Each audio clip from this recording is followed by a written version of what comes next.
I didn't make any notice for this live stream, so sorry for the lack of notice, but I just wanted to continue on my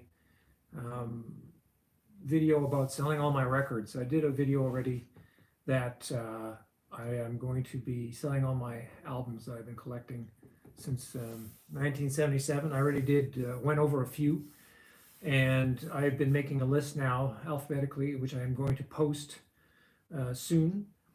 I'm going to put a link in my descriptions that takes you to the full list.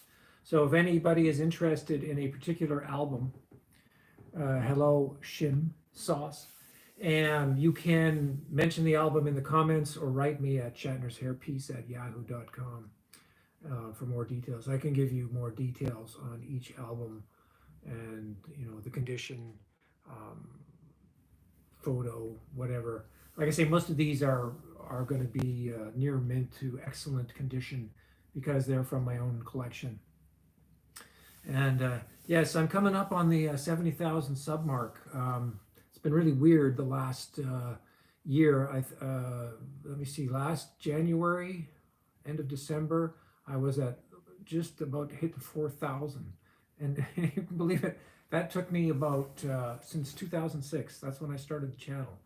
So I have been at this for quite a while on YouTube and didn't even really get an audience until last January because of that girl dancing to ZZ Top video, which suddenly went viral after being up for, I don't know, 3-4 years.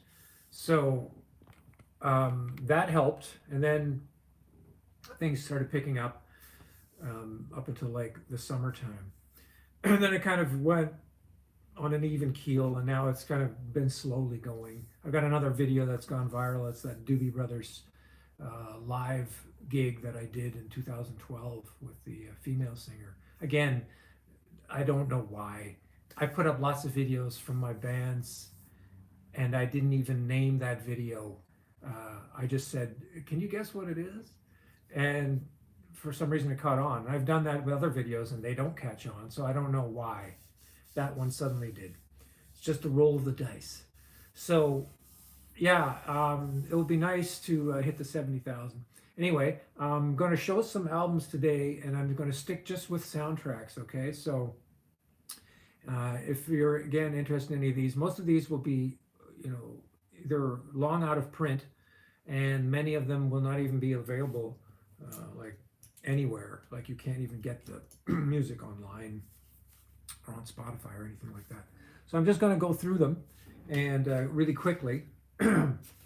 First we'll start with Breakin', which is an 80s album. Now this is also really rare, and it's actually pretty good if you're into that kind of music. It was a good collection of, what year did this come out? 84. I know that was quite collectible, and I don't think that ever made it to CD. So there's a lot of things on there that you can't get unless you get the album.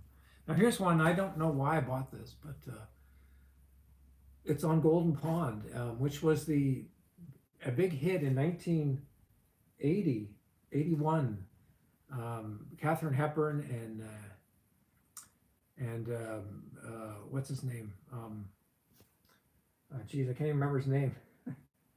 What is it? Henry Fonda. Keep thinking of Jane Fonda. She's in it as well. Now that is actually a really nice album. It's orchestral music.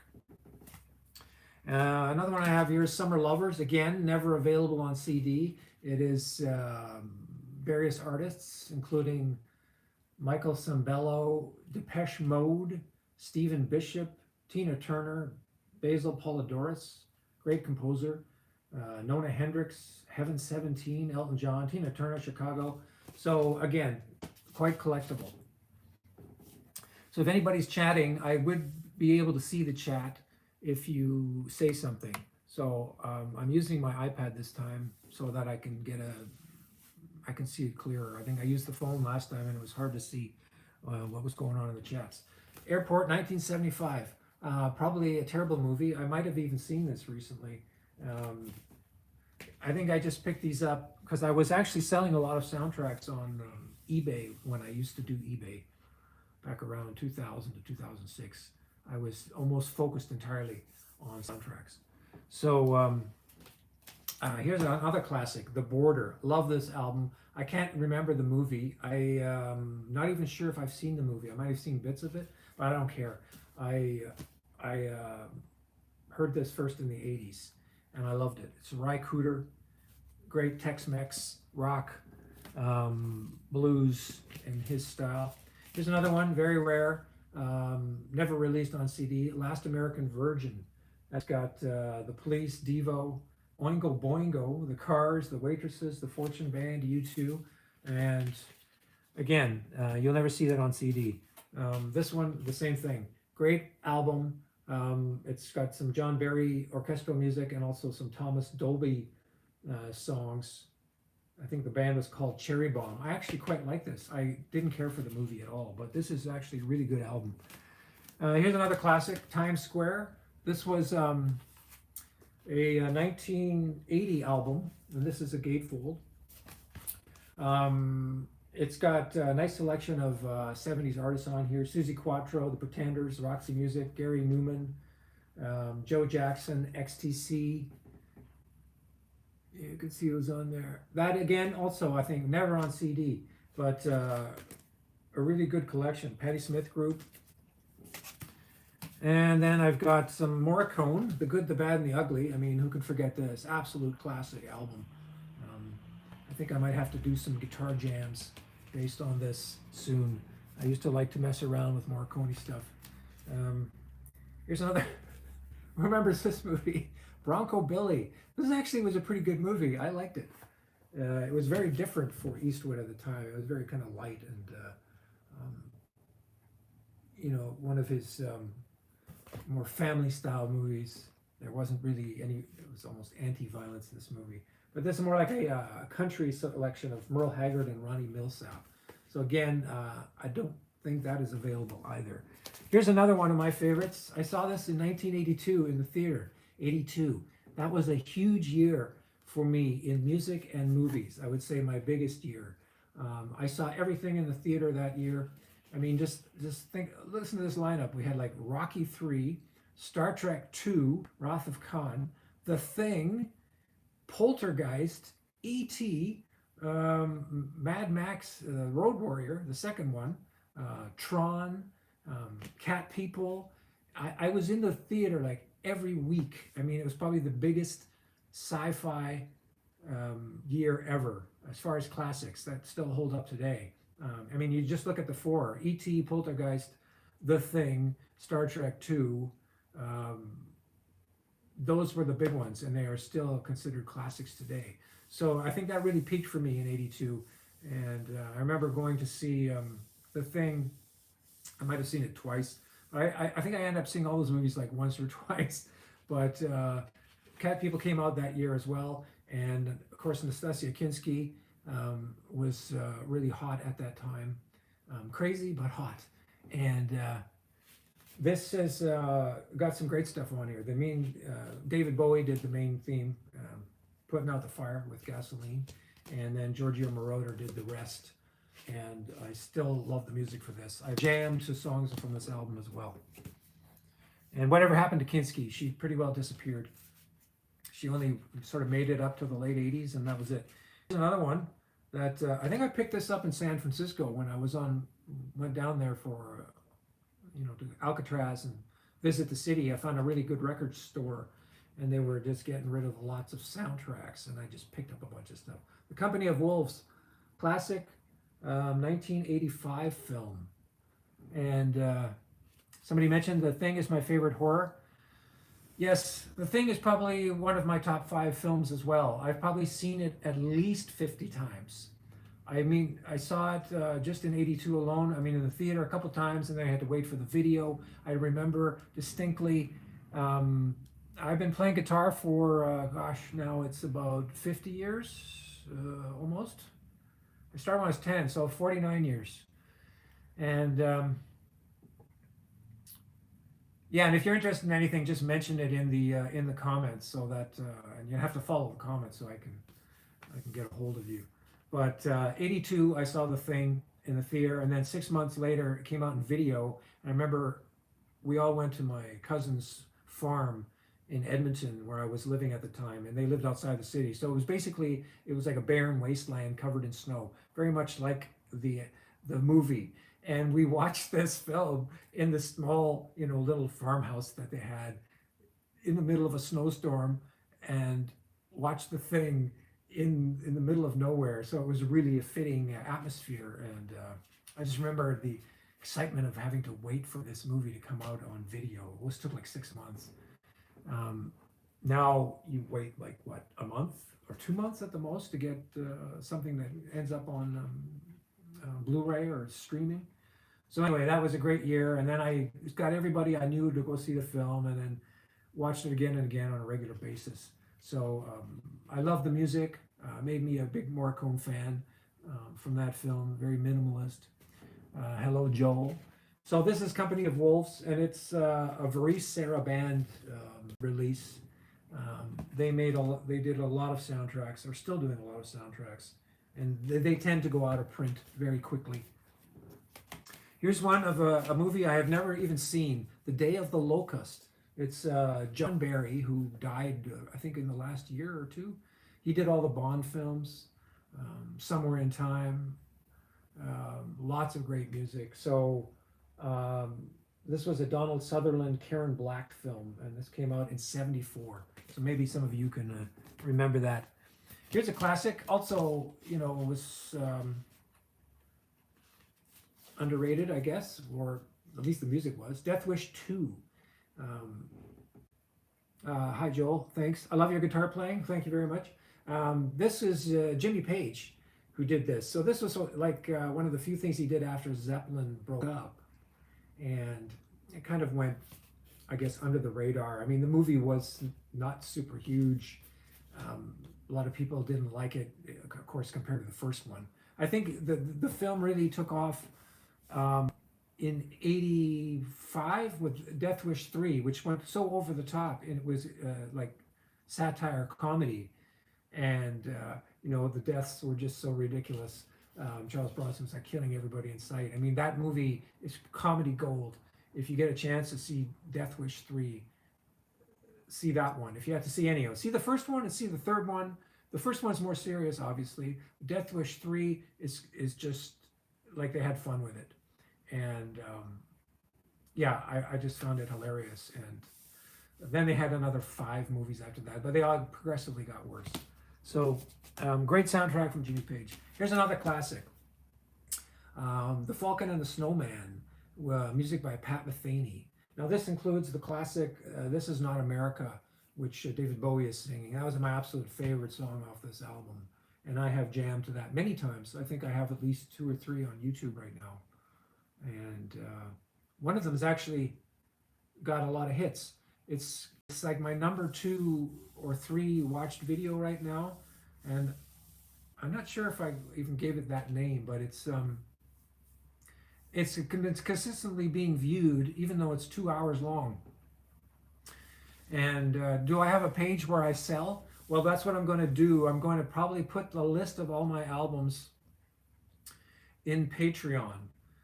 So if you go to the Patreon link, I can probably leave it up there.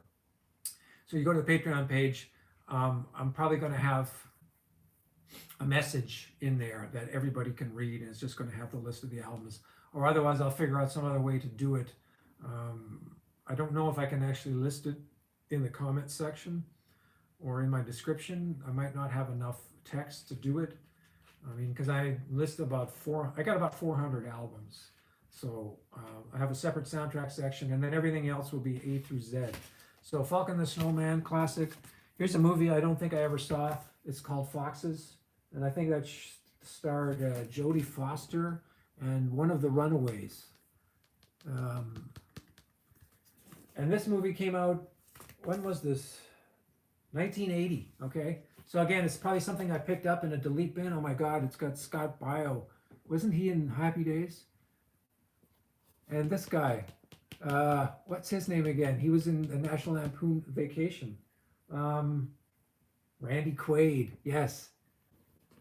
That guy's psychotic. But anyway, there you go. There's some flashbacks there to child stars. so forth. I don't even know what this movie music is like. I don't think I've ever listened to it, but it's again Giorgio Moroder. Here's a movie I loved, and again, when we're talking about 1982, this is one of my favorite films. Again, I absolutely love this film. I saw it in the fall of '82 in a theater right across the street from where I was living in Edmonton. So that was very handy. I was living in an apartment right across the street. It was a theater. That's the same general time span that I saw Halloween 3, which I also thought was underrated, and of course, the classic Evil Dead opened up there, and that was the end of '82. And I saw Francis there.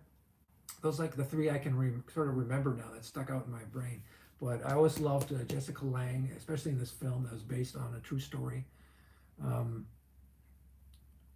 yeah, well, taking photos, yeah, that's what I'll do more of if somebody's showing some interest. But like I say, most of these albums are going to be in near mint to excellent condition, with really minor wear. Some of these I probably played once, or I just, recorded on cassette and then put the album away.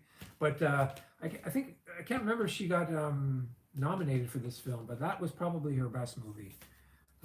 Very moving. Here's one. I don't remember this film. I didn't see it. Get Crazy. Again, that's see, Malcolm McDowell was in this, and Daniel Stern. What year was this? '83. Okay. Ramones, Lou Reed, Marshall Crenshaw, various artists. Here's another classic, still a classic, Silent Running. Who can forget this? Bruce Dern and Huey, Dewey, and Louie. I have recently done some guitar work based on this, which I'm going to put up soon, because I've been doing soundtracks, me playing soundtrack music, and then I try to get people to recognize where it's coming from, so we may stay tuned for something from this. But yeah, absolute classic movie. It's a real tearjerker. My wife still cries when she sees this. And that was like 1972. Here's another classic from Ry Cooder, Alamo Bay. Again, blues, Tex-Mex. It's just great. And I don't remember much about this movie. I might have seen it once, but I always remember the music. I preferred Ry Cooder's soundtracks. He did his own albums, but there was too much singing in it, or I didn't like his singing. But usually on these albums, he's getting somebody else to do the singing, and there's just more a variety of sounds coming from them. Okay, here's the big one, the very collectible, Heavy Metal. Now, somebody already asked me about this one, and I can't remember his name, but he did make an offer, and I left a comment, but I haven't heard from him. Maybe he'll see this one. You can make an offer again. But that is very rare. It's a double album. I saw the film in 1981, right? So that was like the first real animated film to hit the theater. So I was glad to be there, and then immediately went and bought the album. Again, this has been played like a couple times and recorded, so it's in like excellent condition. I took very good care of all my albums, and most of them were all sleeved in plastic sleeves as well. There's one called Permanent Record. That's got Joe Strummer, The Godfathers, Bodines, Stranglers, and this came out in '88. Okay, so that's fairly late in my record collecting days, because I think I mainly collected records from about '78 to '87, and then CDs came in. I also used to work in a record store called Breeze Record Rentals when I got into Vancouver. I was like 85, so from '85 to '87.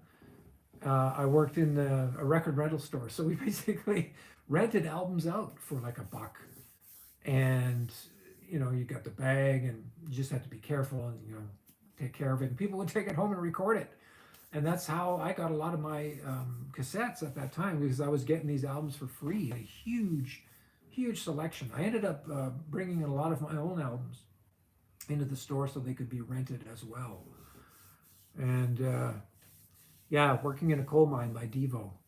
Right, that was a classic. So yeah, I worked there for a few years, and then they brought CDs in, and then they started renting CDs. And eventually the place went out of business because nobody was renting anymore. It was getting too easy just to buy everything. Here's a Quest for Fire soundtrack. And that is from, who is this from? Music by Philip Sardé, so that's a gatefold. Again, that was an interesting movie. I think it was Daryl Hannah. So I'm guessing this was around 1980 as well. But yeah, that was a great job working in the record store. One of my favorites. I worked in a video store and also a record store at the same time, so you could see, hey Shatner, how are you doing, mate? Well, I'm doing okay considering the situation in Canada right now. I don't know if any of you are aware, but we're under martial law. So take that in and think about it. I don't really want to talk about this. Anyway, the this one is Watership Down. Again, very rare collectible album. And this has got Art Garfunkel and music by Angela Morley. Pretty good album. And again, I don't think it was released on CD.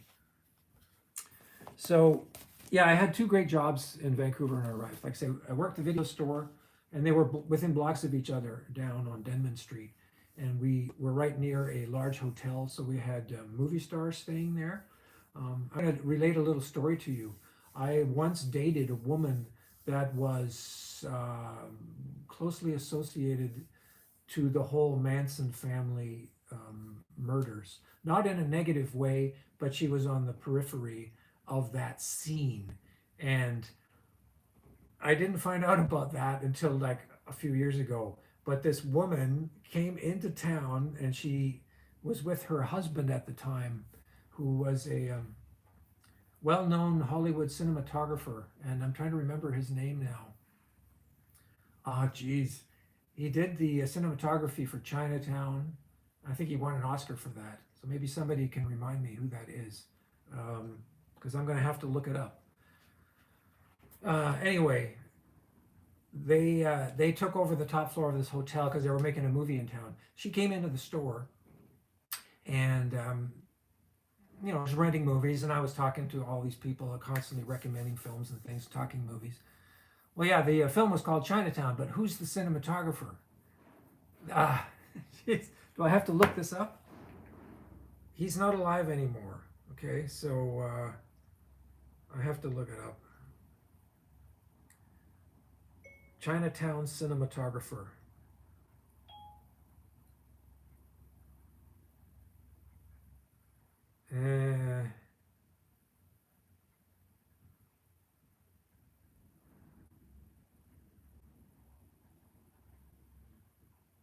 No, wait a second. It says somebody else did the cinematography on that. Okay, so he wasn't on this? Come on.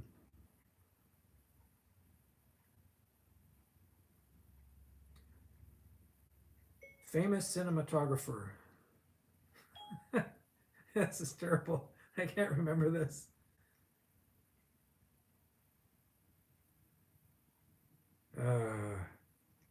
Yeah, there's my memory is going. It's definitely going. Let's look at greatest cinematographers of all time. See if he's even in this list.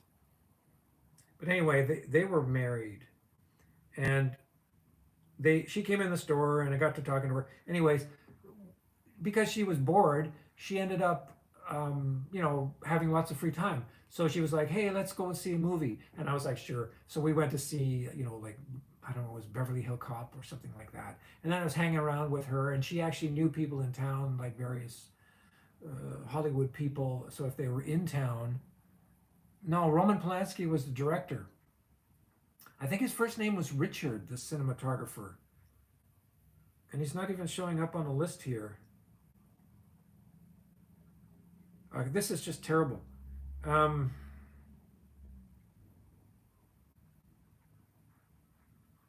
about 70s cinematographer?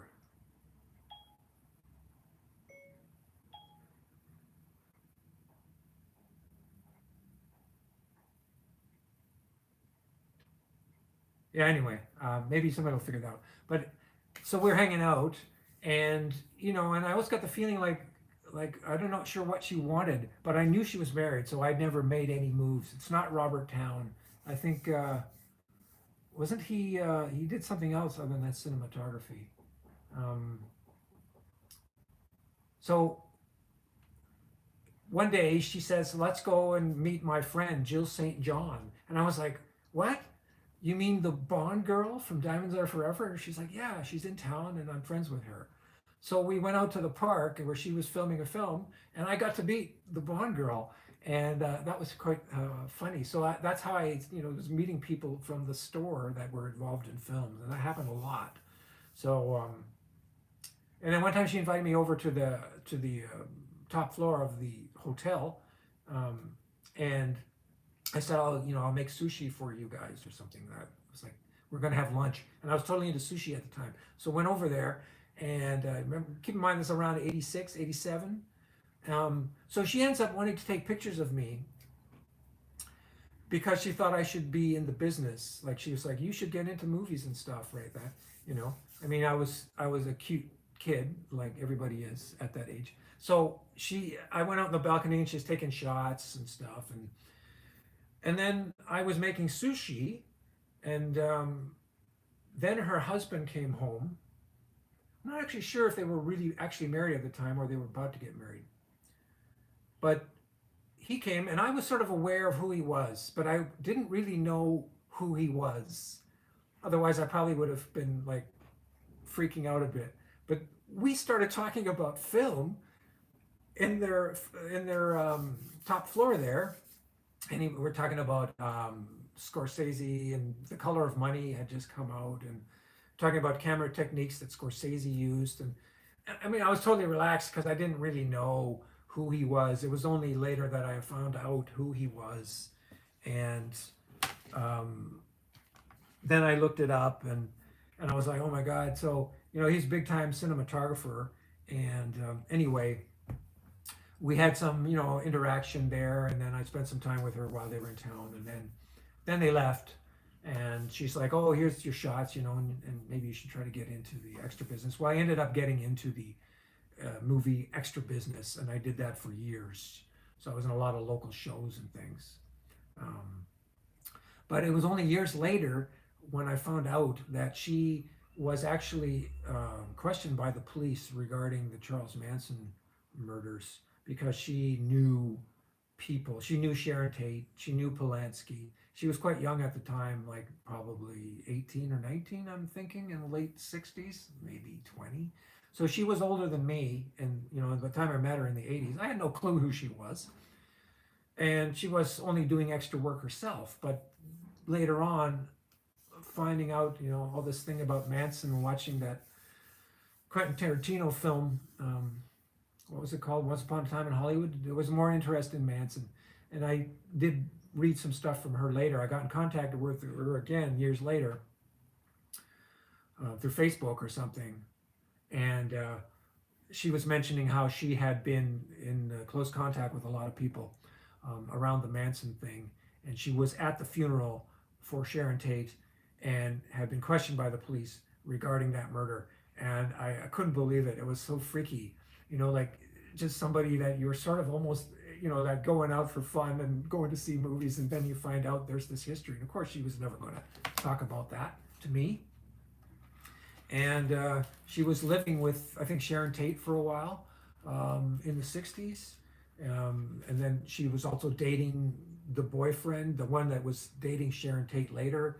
This woman had been with that guy, also living with him. So there was always, changing girlfriends, boyfriends. Everybody in the Hollywood clique was, makeup artists. And if you know the Manson background, you'll see that was, a lot of things going on there with all these Hollywood connections. So anyway, that was my little story of the 80s. So let's move on to, here's, again, speaking of Roman Polanski, Tess, great film. Again, one of the early Nastasia Kinski ones. And who did the music for this? Says on the front. Sorry, Philip Sardé. And here's a great one, and I, debating if I should even sell this, because this is like sentimental value. Tangerine Dream, Thief. Love the film, love the movie. James Caan. A lot of people often compared me to James Caan. They said I looked like him back in the 90s.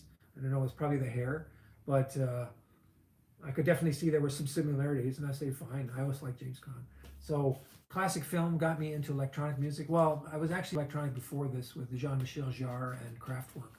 But Tangerine Dream kind of sealed the deal, and I still listen to them today. So they did a lot of soundtracks. Here's one. Anyone remember this one? John Travolta and What's her name? Geez, again, I can't remember. This is terrible. Jamie Lee Curtis. I'll tell you my Jamie Lee Curtis story. I used to work out at a gym here in town, a community center, and at one point they had to close it down to do repair work. And then they gave us a pass to go work at a downtown gym, which was like a bigger one on a second floor with windows looking out over the streets.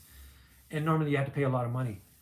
I know a guy who's an album addicted. He owns more than 500 albums. He's a journalist. He's not got a YouTube channel. He talks about music and other things. Okay, cool.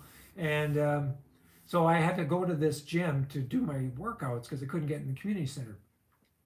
One day I was going up the stairwell to the second floor, and this woman coming down the stairwell, and I think it was also maybe a couple years after this film, but this is like 85. I'm thinking this was around 1990, 91 maybe. The woman coming down and dressed kind of like this, and I recognized her immediately. It was Jamie Lee Curtis, and she had just finished her workout. And so as she goes past me down, I stop and I turn around and I look as she's sort of hit the level to the next steps down, and she looks up at me kind of like anticipating that I'm going to say something, and she just smiles at me, and I didn't even bother going, Jamie or something like that. I just kind of looked and smiled, and she smiled back like, I know you know who I am. And that was my quick run-in with Jamie Lee Curtis. And it was definitely her, and she was hot, and she was I don't know what she was working on at the time, but maybe it was a local film that she was doing in town. So that kind of thing happened a lot since Vancouver has so many movie stars coming through. You meet them. I met them in the shop where I worked in the movies. Guy from the Predator film was in there. I think John Travolta was in there once. I once saw Gene Hackman near that store. I was out walking towards English Bay, and he walked right by me eating an ice cream cone. And I had also done extra work on a Gene Hackman film at the time. This was like around 1990, something like that, or 88. It was with a train. I can't remember the name of it, but it was all taking place on a train. Yes, I know what Discogs is. I know you can sell your records on there, can't you? Isn't that it? So my idea was to present this first to my audience on YouTube, and then the next thing is to put them on eBay. Now I've started listing things on there, and see how that goes. I'm also willing to sell the whole bunch in bulk. So here's something outrageous. 77, that's an old one. Never saw the film. Here's one with, what's his name from 16 Candles. I wish you all the best, mate. You're a great musician. Well, thank you very much.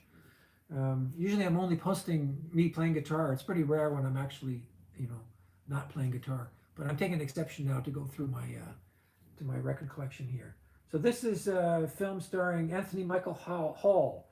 Came out in '86, so it's probably around the time of maybe a year or two after 16 Candles. So he was a bit older. I never saw the film. Again, it's a various artists: Stuart Copeland, The Cult, Intimate Strangers, Belinda Carlisle, Night Ranger, Tommy Keene, and Lords of the New Church. There you go. This is before he became like Mr. Tough Guy. He ended up like, he filled out and he put on weight, and then he became like, didn't he do a shot where he's a cop? Yes, Narrow Margin was the film. I was in that movie. That was one of the first films that I ever did. And I cannot remember exactly what I did, but I do remember going to the business where they hire you for this extra work, agency. And they were like, oh, you're going to do this movie with Gene Hackman. I was like, oh, cool. And then, that's what I was doing all the time. So I have other celebrity encounter stories I'm going to tell you about while I'm doing this. This is The Other Side of the Mountain, Part 2. This movie made me cry when I saw it when I was like, I don't know, 14. It came out, it was always on TV in the 70s. And it was based on a true story. Timothy Bottoms, always loved him. He was in The Paper Chase.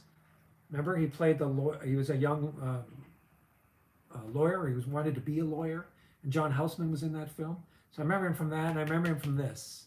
But yeah, a real tearjerker this one was. Late night TV was what these movies remind me of, because that's all I was doing, was watching late night TV back then.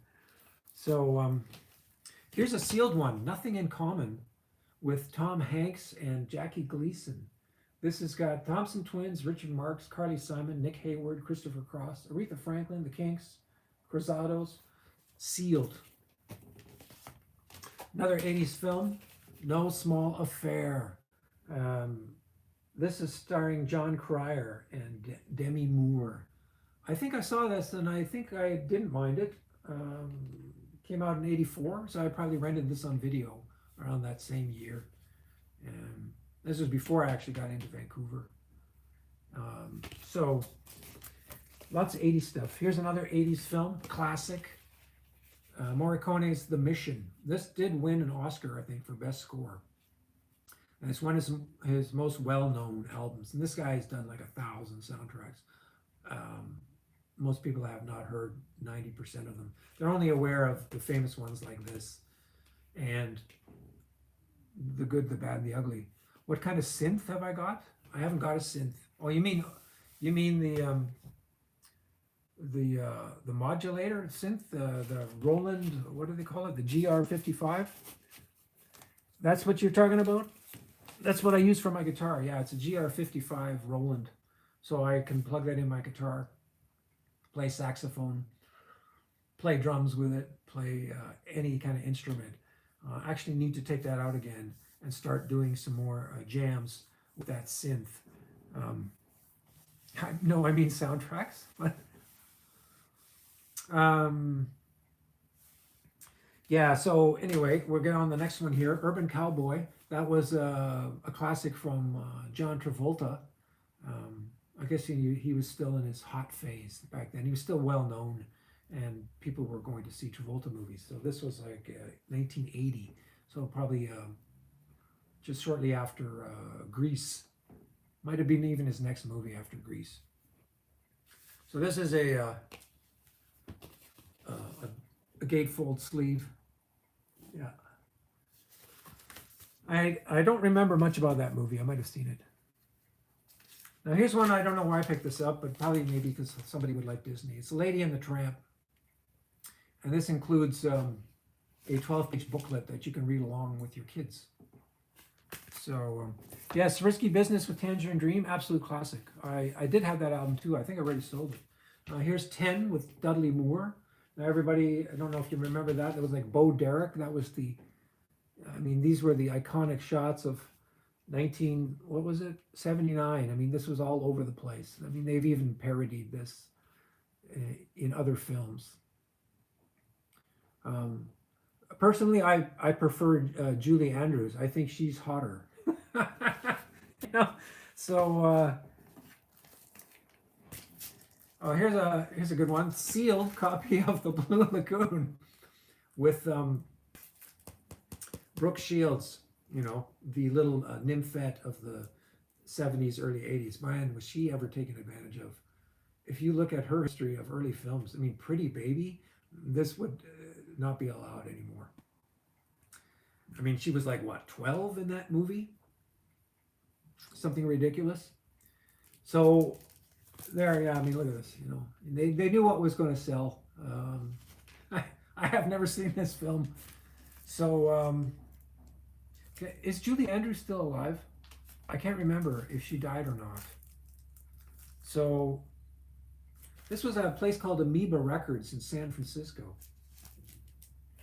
So that was like the Haight-Ashbury area, I believe, that I went and got this. Next up is another sealed album, The Man Who Would Be King, classic film with Sean Connery and what's his name? Michael Caine.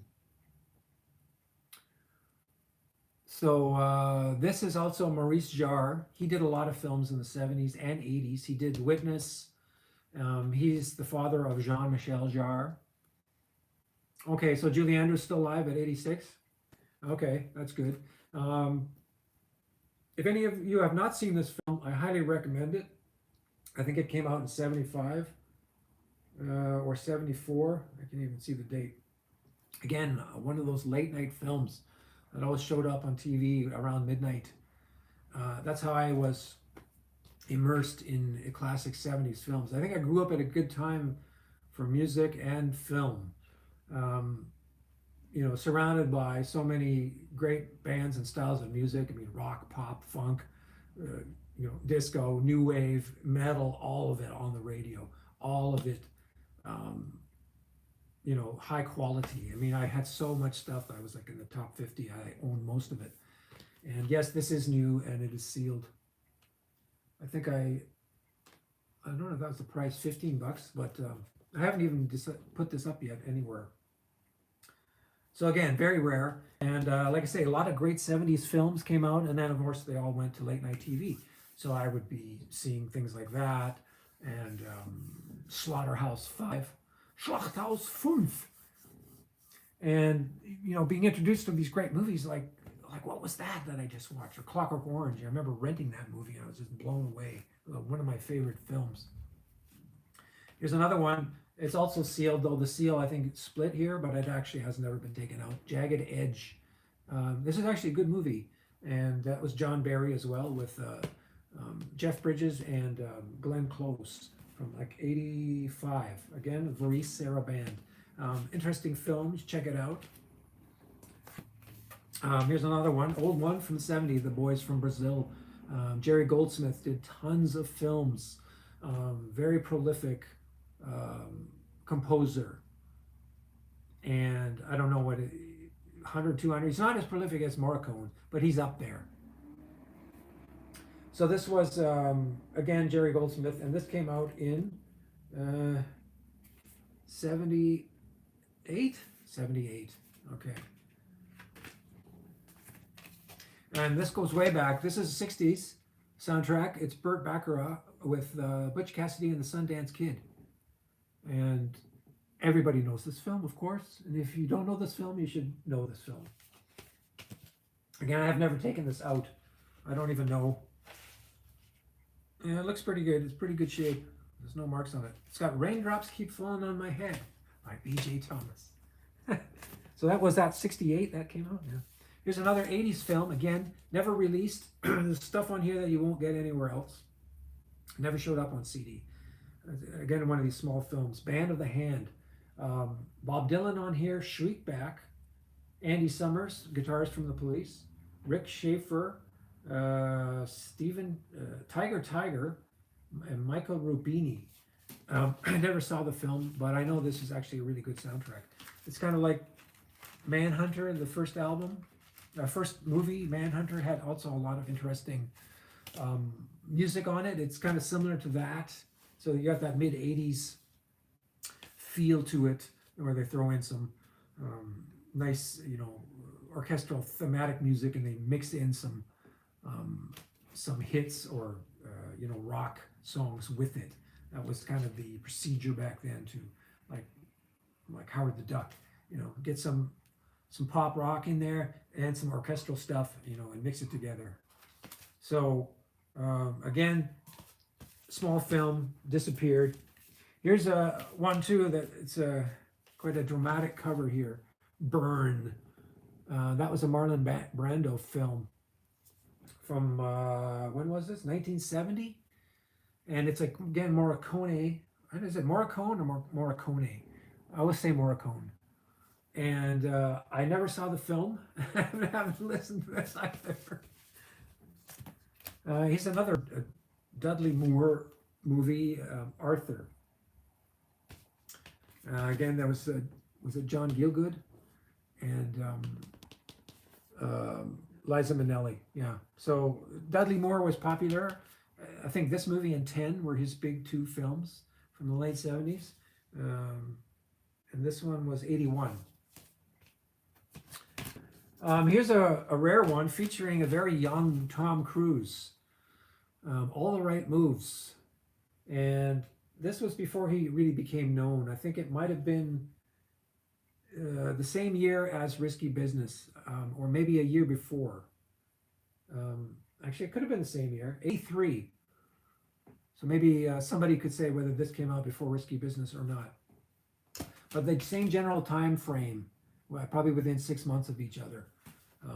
I'm thinking, yeah, it might have been before. But anyway, rare soundtrack. Frankie Miller's on it. Here's one called A Man and a Woman. Music by Francis Lay. And he did, I think, the soundtracks to Emmanuel. You remember that movie? They used to show that stuff on late night TV as well as a kid. You know, that's the first time I ever saw porn on regular broadcast TV. I mean, it was soft porn, but come on. Most kids in the 70s remember Emmanuel. Emmanuel 1 and Emmanuel 2. I mean, pretty high quality softcore porn. And that was always on TV, unedited. They just put it on at midnight, and that was it. Nobody complained. Can you imagine that now? So anyway, this is, he did some good soundtracks, and I can't remember what the music for this one was like. I haven't listened to it for a long time. Here's another film, a favorite of mine from the 70s, The Trial of Billy Jack. And I used to watch these movies too all the time in the 70s. There was, I don't know, was there a Legend of Billy Jack? There was at least two. And they were both hilarious and fun. I mean, they're not considered good movies by any stretch, but they were fun for me as a kid. I mean, you can always forget, who can forget Billy Jack's classic line when he's talking to the cop, and he says, you know what I'm going to do? I'm going to take this right foot here, and I'm going to whomp you on that side of your head. And you know what? There isn't a damn thing you're going to be able to do about it. I mean, that was an absolute classic. And, you know, watch his feet. He'll kill you with his feet. So I don't think he's alive anymore. I think he also died within the last couple of years. Tom Laughlin. So again, very, very hippie, very, you know, 60s, you know, let's fight the man, let's fight the government. So that is, brings back a lot of memories. And I'm pretty sure there were some well-known songs on here. I can't remember what it was, but the main theme from Billy Jack was pretty good. And this too, I don't know why I picked this up. It probably was, again, in Delete or something. Sound of Music, everybody knows that, classic. Here's again, another underrated one, Smokey and the Bandit. I didn't care for this film. I only preferred, you know, Burt Reynolds in things like Deliverance and maybe The Longest Yard. Those were the two that I remember the most. But this didn't really do it for me. But lots of people love this movie. And again, it's a country soundtrack. I think he did two more films, and that actually music got better in the later films for me. I do have Hooper. It's coming up. Now here's an absolute classic.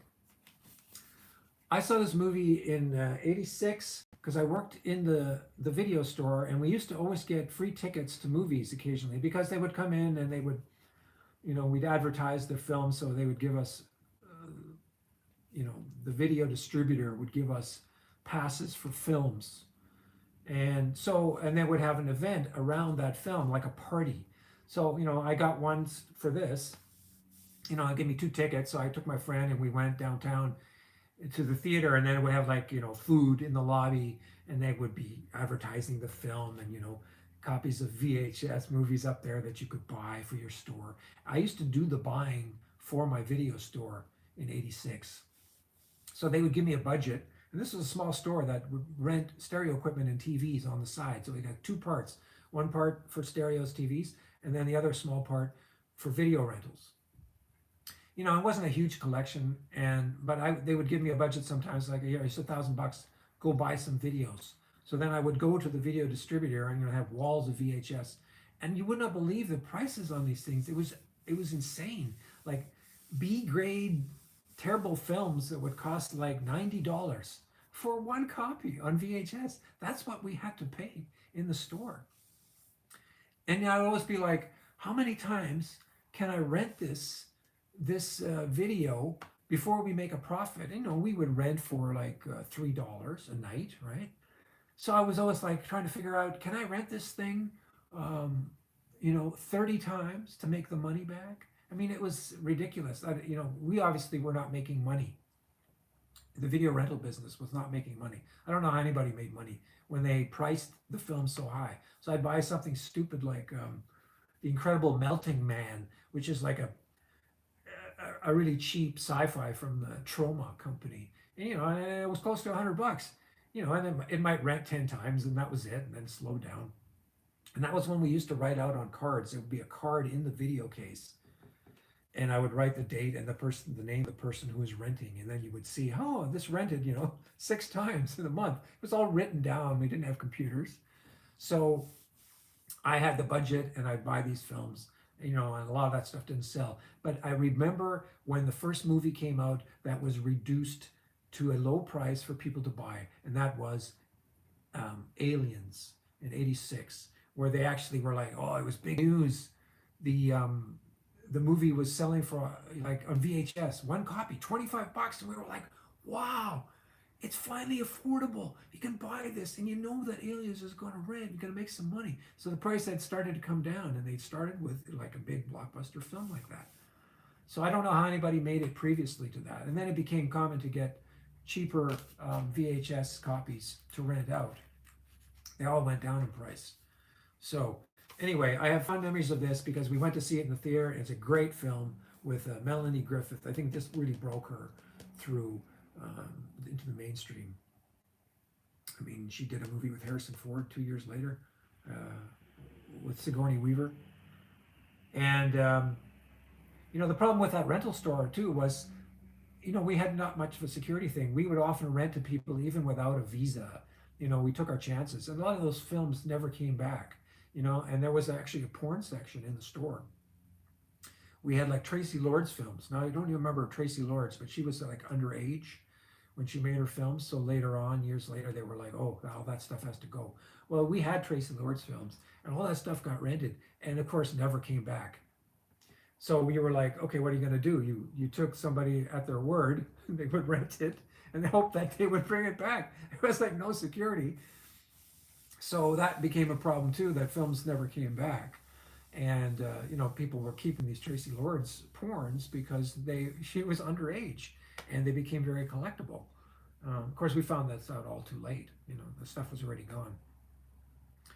So, because that was how it used to be. It was almost like, we're not making money on the rentals. Do I take a chance renting to this guy? And he'd been in the store, many times. And you'd think, well, I know this guy and I can trust him. I'll rent this porn to him. And then, of course, it never came back and you never saw the guy again. So that's how it usually went. Some people you could trust and they would bring it back. And then you would try to buy it again. But it was like a handshake deal back then.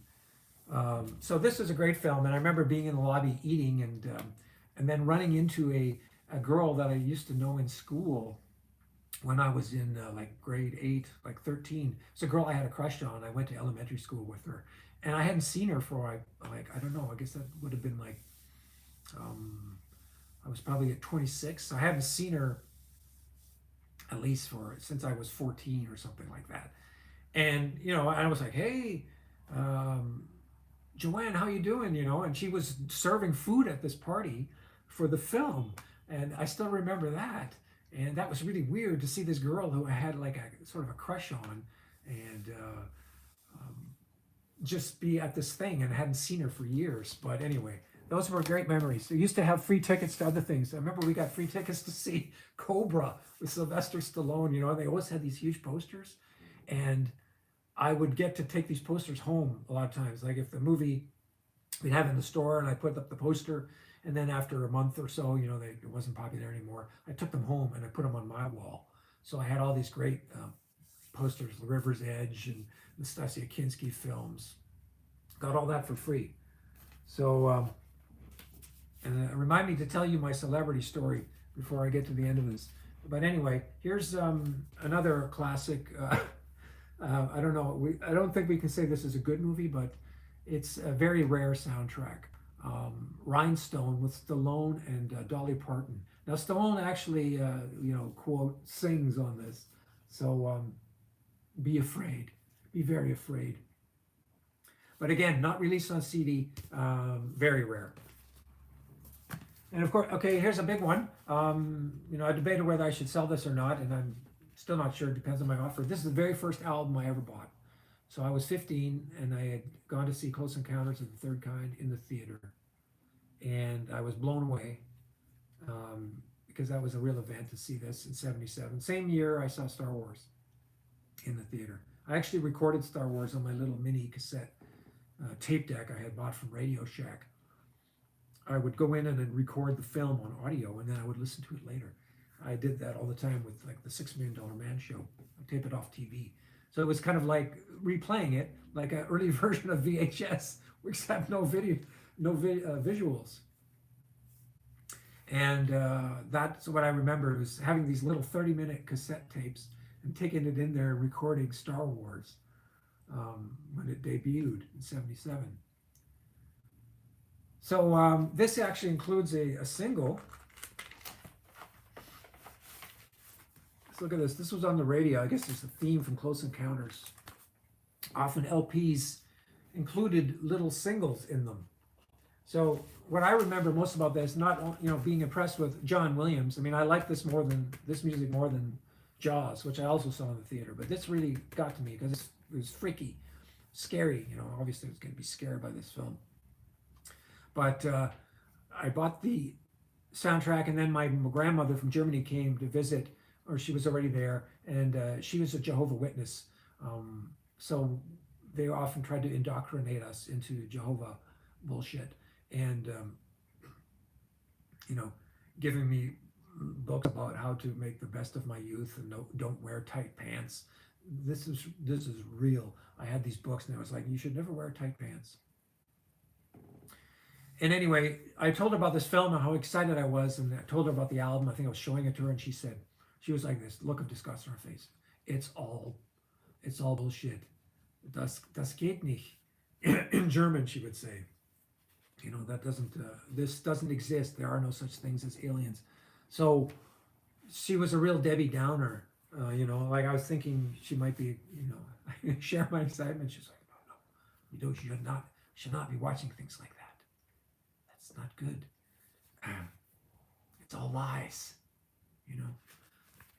I went through years of this kind of thing with my grandmother, who was unfortunately forced into Jehovah's by her new husband at the time, and and he kind of pushed her into it. So they tried to push this shit on us all the time as kids until it got really irritating, and we had to tell them, do not bring that stuff over when you visit from Germany. Leave it there. That's how. And we had this from multiple angles with relatives trying to push their religious views on us. It happened more than once. So anyway, that's my first album story, 77. My second album in 77 was Elvis 6-album collection I got for Christmas, because Elvis died in August that year. And I still remember that day when Dad told me that when I went outside. He's like, Elvis died today. I was like, what? So they end up giving me this nice greatest hits collection, and I still have it. So here's another one called Masada. This is also Jerry Goldsmith. This was 81. Never saw the film. Here's another one from Morricone, Marco Polo. And I don't remember who was in this movie. But I do know that this is a good soundtrack. I have listened to this. Here's another classic from Ry Cooder, The Long Riders. Now this featured all the Carradine brothers. So you had David Carradine, John Carradine, and Keith Carradine. And also the Quaid brothers were in here. Was that who it was? It doesn't even show who's in it. David Carradine, yeah, Keith and Robert Carradine. James Keach, Stacy Keach, Dennis Quaid, Randy Quaid. So all the brothers. Great film. Great soundtrack. Like I say, Ry Cooder, this, Alamo Bay, The Border, Paris, Texas, another classic. Yeah, so I was totally into Ry Cooder soundtracks at the time. Here's another one. Anybody remember this film? Light of Day, Michael J. Fox and Joan Jett. I believe this was 1987. I think Michael J. Fox is singing on this. So it's I think they were called the Bar Busters, listed here. So the Bar Busters, Fabulous Thunderbirds, Ian Hunter, Dave Edmunds, Bon Jovi's on here, and then Michael J. Fox singing a song, You Got No Place to Go. I have a vague memory of seeing this maybe once. Now here's another classic, big influence on me. Again, we're talking sort of into the electronic music theme area. Koyaanisqatsi, a Hopi Indian word meaning life out of balance. I saw this when it debuted in the cinema in like 83. Was it 83? Yes. In Edmonton when I was living there. I had moved out of my parents' house in 82 when I was 20 and I was living in Edmonton. So I saw a lot of films there too. And I saw this and I never forgot it. It was classic. There's no dialogue. It's just all visuals about, life out of balance. I mean, it applies then and it applies even more now. I recommend everybody see this movie. It's not like it's not like an action film. It's more of like a tone poem kind of. You have to be in the mood for it, but the music does bring you to that mood. And I think they did a Powakotsi film after this too. I loved Philip Glass. He did a lot of soundtrack films. One of my favorites from him is Mishima soundtrack. Again, the film that hardly anybody saw. Great soundtrack. So again, influence on me musically. I was just as much influenced by electronic music as I was for guitar music. And that's why I often like to blend them. Jamming over Tangerine Dream soundtracks, that kind of thing. So here's another one, Into the Night. That was Jeff Goldblum and I think Michelle Pfeiffer, and that's mostly B.B. King on there, and pretty good album. I was also bought in San Francisco. We're getting close to the end here, and this is Inner Space. Again, I don't remember much of this movie. I might have seen it once, but it is got Wang Chung, Berlin, Sam Cooke, and then there's half of it again. See, that's how they used to do it. Some popular rock songs for the kids, and then also some orchestral stuff. And this is Jerry Goldsmith again. I believe it was Dennis Quaid. Dennis Quaid. It's kind of like that Fantastic Voyage film from the 60s, but not as good. There's a movie that needs to be remade. Fantastic Voyage. Absolutely love that film. With Raquel Welch. And a guy who played Dr. Evil in the James Bond films. You Only Live Twice. Donald Pleasance. They based Dr. Evil on Donald Pleasance as when he was playing the bad guy. Was it Blofeld? In Harm's Way. This is really old. This is like, I don't know, 60s? Again, Jerry Goldsmith. John Wayne. Kirk Douglas. I believe that's a 60s film. Cannot remember the music. And here we get to Burt Reynolds in Hooper. Again, it's mostly Bill Justice, who was already recording music in the late 50s, early 60s, a lot of instrumentals. He did most of the music for this. So you see that was the theme with Reynolds. He did a lot of cowboy films. After Smokey and the Bandit, it was just Smokey and Hooper and I don't know what else. Here's a 12-inch single from Electric Dreams, Giorgio Moroder. It's called Now You're Mine. I don't think I've ever heard this. Here's another big film that I loved when I saw it as a kid in the theater again. Greystoke, Legend of Tarzan with Christopher Lambert. His first film. I still think this is really one of the best Tarzan movies. And Andie MacDowell was in it as well. That might have also been her first film. And who else was in here? Ralph Richardson, right, and Ian Holm. So that was very well reviewed when it came out, and that really started Lambert's career. Of course, he went on to be Highlander in like '86, and he's completely disappeared. What happened to Christopher Lambert? I have not heard from this guy from years. I think he must have been retired. Here's another rare '80s film. I remember this. Gotcha. Now that has Linda Fiorentino. She was in a few films. I think she was in Men in Black as well. This is actually a really good album. There's a lot of stuff on here from bands called, let me see, Teresa Bazar, Joan Jett, Gaiafria, is that how you pronounce it? Gaiafria, Camouflage, Hubert Ka, Nick Kershaw. Wouldn't it be good if we didn't have to hear that song again?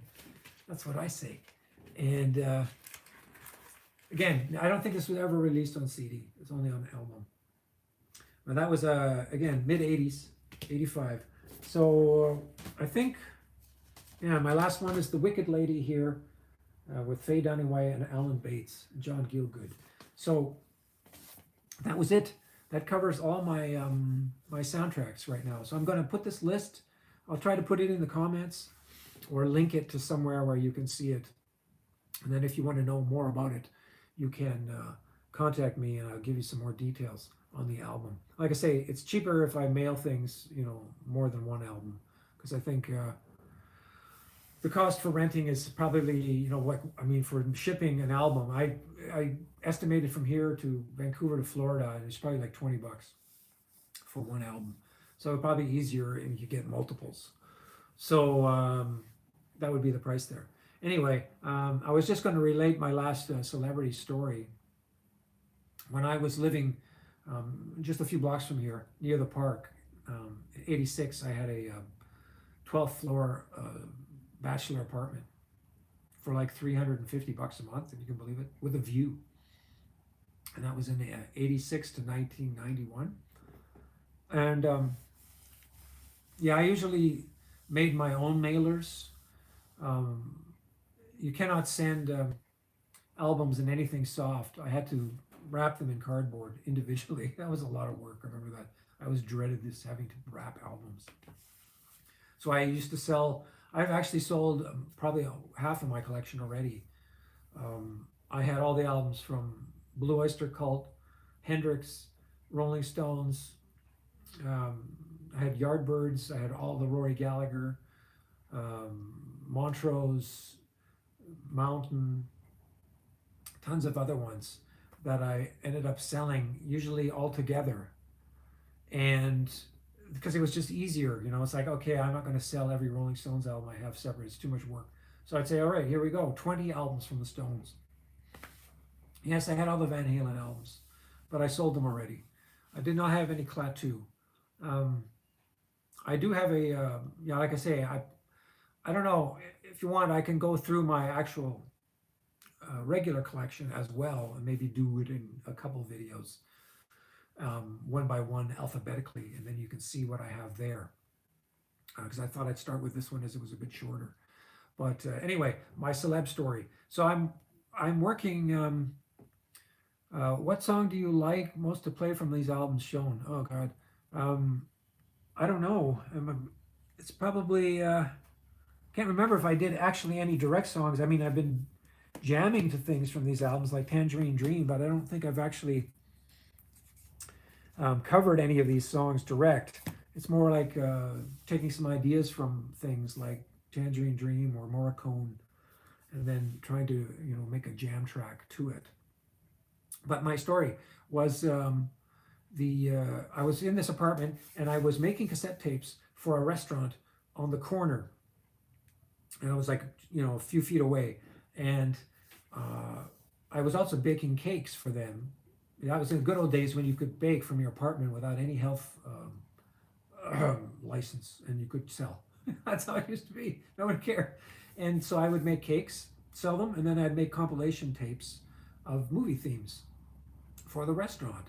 And I had a great collection that I would rip from VHS movies. I was like, oh, I'd see a theme for, I don't know, Dead Ringers, you know, David Cronenberg film. I was like, oh, it's a great theme. So I would rip it to cassette.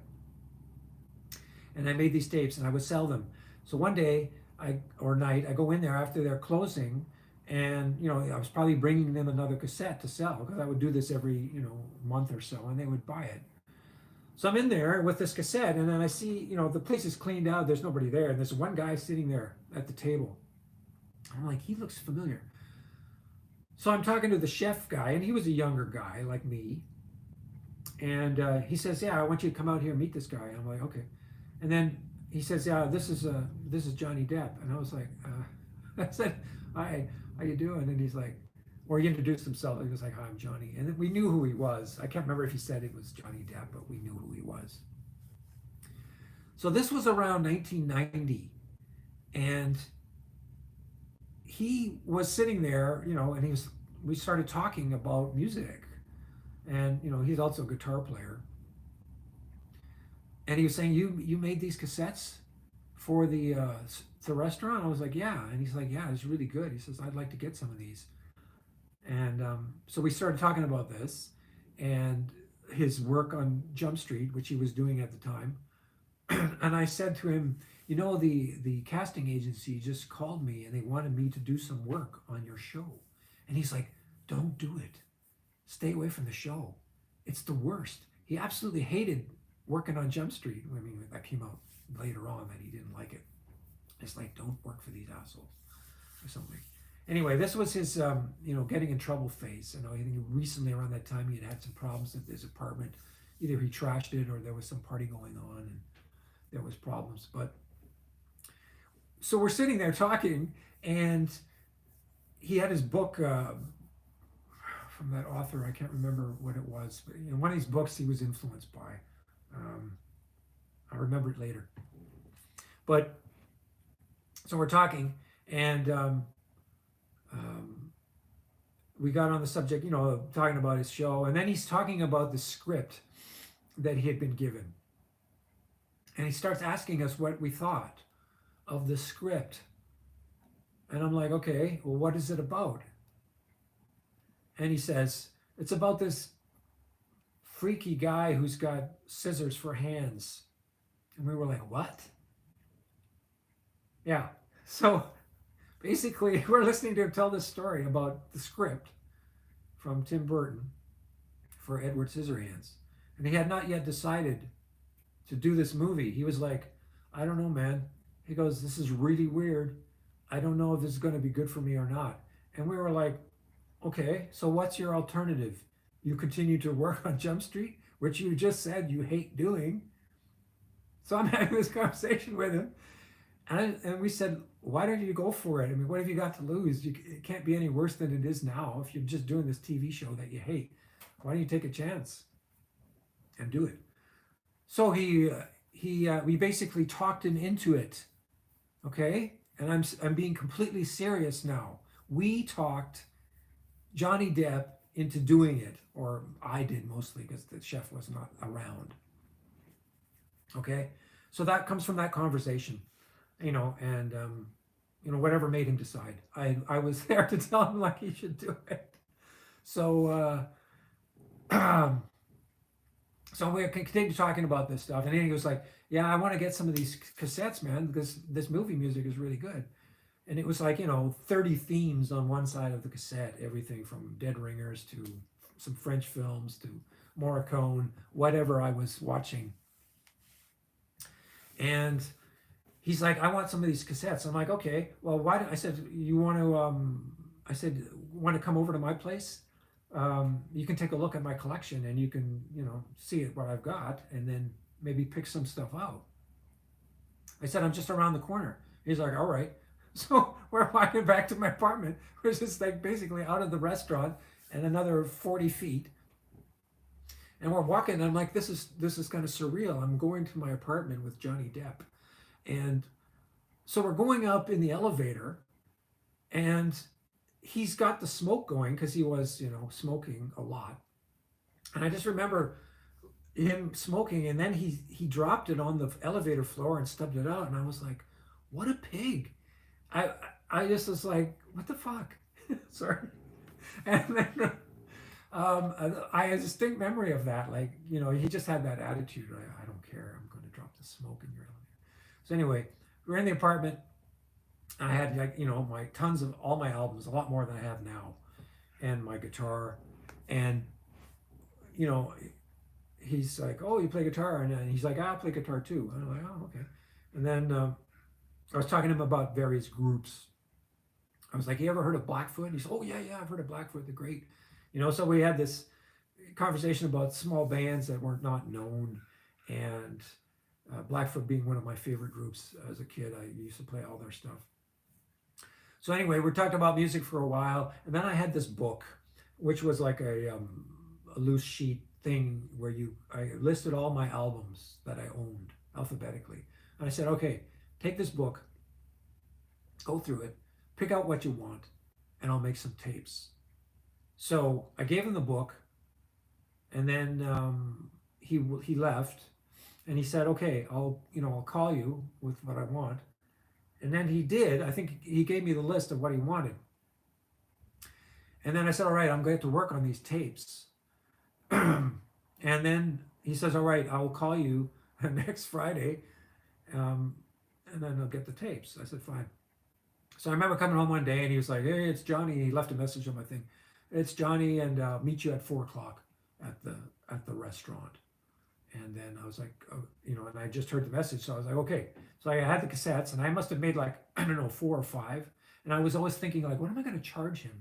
Like, at first I was thinking, this guy's got money, but I was like, nah, I'm just going to charge him the regular rate. I was probably charging like $15 a tape or something like that. So I took the tapes. I went down to the restaurant at 4 o'clock, and I was sitting there waiting and waiting and waiting. And of course, yes, he was reading. Was it Hunter? Well, what was the book from Hunter Thompson? No, it was something else. It was Kerouac. What was the one from him? I think it was. It wasn't Thompson. Anyway, he never showed up. So I was sitting there, and I was like, "What the hell?" So he had called me, for the thing, and then he just bailed. So I was upset because I had made these tapes. Spent a bit of time making them, and then I was stuck with them. And then he didn't even return my book, which to me at the time was, my valuable. Yeah, I think it was on the road. Yeah, I do believe it was on the road, because I do remember that sitting there on the table with him. So he never gave me my record collection book back, and I was upset because I always kept a track of everything, so just for record purposes. So that bastard still has it, and he owes me money. And if I ever see him again, which is unlikely, I would say, "You still owe me for those tapes." Of course, he would never remember that. But that was probably my best celebrity encounter story. I think it's especially good because it's pre-stardom Johnny Depp, and that I helped talk him into doing Edward Scissorhands. So that was at the point there where people didn't really know him, or they might not even recognize him because he just did Jump Street, right? So anyway, so I'm going to leave it with that. God, I've been talking now for 78 minutes. Wow. So I'm going to put this list together and put it up. And if anybody's interested, you can contact me. And then later on, maybe in a week or so, I'll start maybe going through my regular albums and doing a video on those, which I've just put in alphabetical order.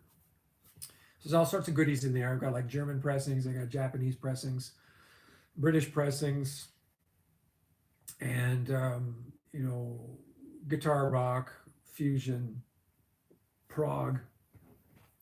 And I say mostly it's 70s to 80s, and very well cared for, because I do have Desolation Angels. I have all the Bad Company. I think I only sold the first album so far, but I have every other album after that. Straight Shooter, Running with the Pack, Burning Sky, Desolation Angels, Electric Land. I even have the Paul Rodgers solo album, Cut Loose. I don't have any XTC. I was not too much into punk or the new wave. I do have Blondie Parallel Lines. I bought that one in '78. I was like the first one in my town of Abbotsford, I think, that really get into um, sort of the new wave, which was, Blondie was considered a new wave at that time. I was like the first person to buy Blondie Parallel Lines, and the same with the Police. I remember they didn't even have their own section in the store. It was under miscellaneous P. And I'd go through it and I was like, oh, I need to find that song. I heard it on the radio, Roxanne. Oh, what is this? The Police. And there was. Or, same with Blondie. Oh, they did that song on the radio. It wasn't even Heart of Glass at the time. It was one of the other ones, Hanging on the Telephone or something. And I would find it in the miscellaneous section. So yeah, I was always into reading reviews. Yeah, go ahead, Marcos. Ask me one more thing. Go ahead. I mean, I can see the chat things popping up. Unfortunately, they never stay up for more than like 5 seconds. So I have to be really quick to answer. So if you have any questions, now's the time to ask them. So yeah, I've decided to get rid of my albums now because even though I have a record player, I never play them anymore. And most things I have on MP3 or WAV files, or I listen to Spotify. Unfortunately, I never saw Blondie in concert. I wish I had. I know they were in Vancouver. There was one month here in like '79 where it was within a month.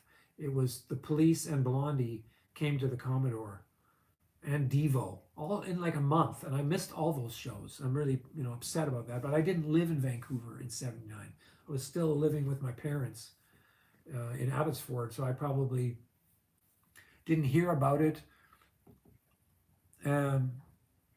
If I had a pair of boxing gloves and had the chance to see Johnny Depp, would you use it? Well, I don't know if I would go that far, but I do have a Dickie Betts album, the Great Southern, Dickie Betts and the Great Southern. No, if I actually saw Depp, I would probably, I would say something. And eBay shop, I don't have an eBay shop name. I don't know, the problem with eBay is if you do list things, they're going to take a cut of it. So I don't want to go through, sorry, what am I saying? eBay shop name. eBay shop name. I'm thinking YouTube shop name. But my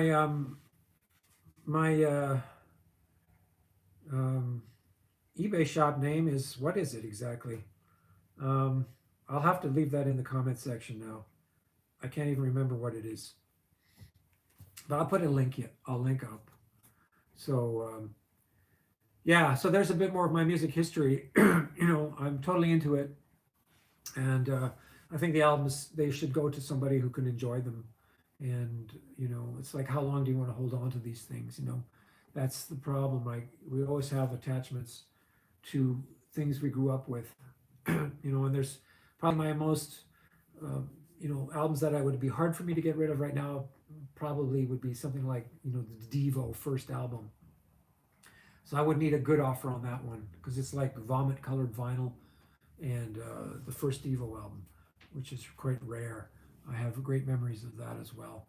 But generally, I'm trying now not to stay attached to these things. My guitars now are the most important thing, that I can keep playing music. But the albums, they never come out.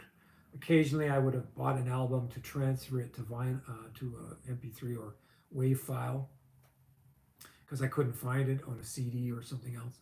But now they're just sitting around, and they are not easy to move. So when I think about like, oh, I'm going to move and have to move all this stuff, it's probably better that somebody can enjoy these and might actually play them. I used to have tons of cassettes as well, and I've got rid of all those. I think I dumped all those. Like, I don't even think anybody was buying them. I had like 200 cassettes that I had been making since I was a kid. And then one day I just was like, I'm not listening to these anymore. And I threw them out. It was like I didn't even try and sell them, which is probably stupid. I did have also mini discs, hundreds of those, before the iPod came in. And I was actually buying mini discs. Then the iPod came out, and I was like, why am I bothering ripping onto mini disc when I can just get these digital files? So I stopped doing that, and then nobody was buying mini disc anymore. Luckily, I did manage to sell all my mini discs, even though they had recordings on them. I sold them, and I got hundreds for that, including the player.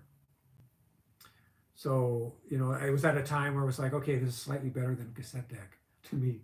But then, I got the iPod, the first one, and then, eventually stopped using that as well. Then I was just listening to MP3s off the computer. And, then once Spotify came on, I got lazy. And then I was just listening to Spotify. And I don't even really listen to it that much either. My wife listens to it way more. So right now I kind of use it to get inspiration for something. Occasionally listen to something. I think I listened last night, Phil Keaggy's new album, and also some of his acoustic sketches album. Now, Phil Keaggy is a great musician, very underrated guitar player.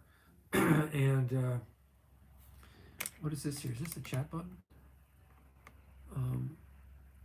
Okay, there it is. Okay, now I can see it.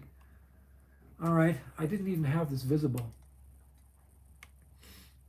All right, let's see if I missed anything here as far as questions go. It only shows me a bit about the past here. Well, I'm glad you enjoyed these stories. Like I say, things that I'm enthusiastic about are basically music and movies. Those are my two big ones.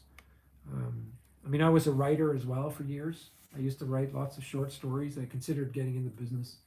I used to work on comedy in particular. I've written a book about Sigmund Freud,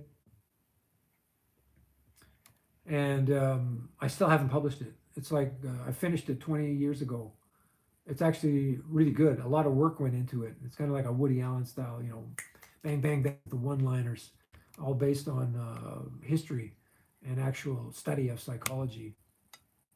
So I really need to put that out and then even try and sell it. So once I do that, I'll probably put up a link to it as well. And because it's a pretty involved book, it's like a historical perspective about psychoanalysis, because I studied this in school. And, it's the same thing with me. It's usually I finish something creative and I move on to the next thing. I do this with music all the time. I used to do it with stories. I've written some really good short stories, and unfortunately I've lost them.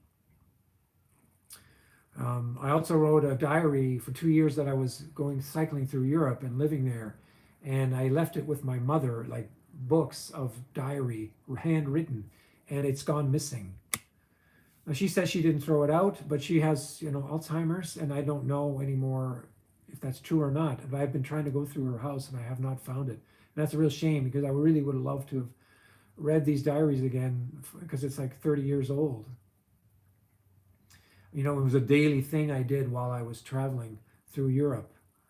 And you cannot, replicate that anymore. I'm sure I've forgotten most of it. Was Devo punk rock? Well, Devo, I don't know. They were, yeah, I guess they could be put into that early on. They were more punk for sure. It was like punk art rock. So, but they became a little more, mellow and commercial as they got on. By the time of Whip It, they were kind of like a synth band. But the early Devo is pretty hardcore. If you listen to hardcore Devo, I saw them twice in concert, and within the last 10 years, and it was really good. They were just as good as ever. So, yeah, Devo is a big influence on me because they were the first band I bought next to the Rolling Stones, because I had all the Stones albums. And then I saw Devo on Saturday Night Live doing Satisfaction. And I was like blown away. I was like, what the hell is this? Seeing them dressed like that. So unfortunately, their day is over. They might occasionally still tour, but I don't think they're even really doing that anymore. So just going through the chat here. Yes, Mick Jagger did love that Devo Satisfaction. That's right. Because they took it to him to get approval, and then he was dancing around the room while listening to it. What is your opinion about the song From the Blueberry Smoke? I don't know what that is. Is that a band? Is that a current band? I have no idea. Yeah, so I know vinyl is definitely still sellable. Blueberry Smoke, One Horse Town. I have never heard this song. I'll have to listen to it. Yeah, I'll have to look about Amazon and seeing about selling that. I already have a busking book as well.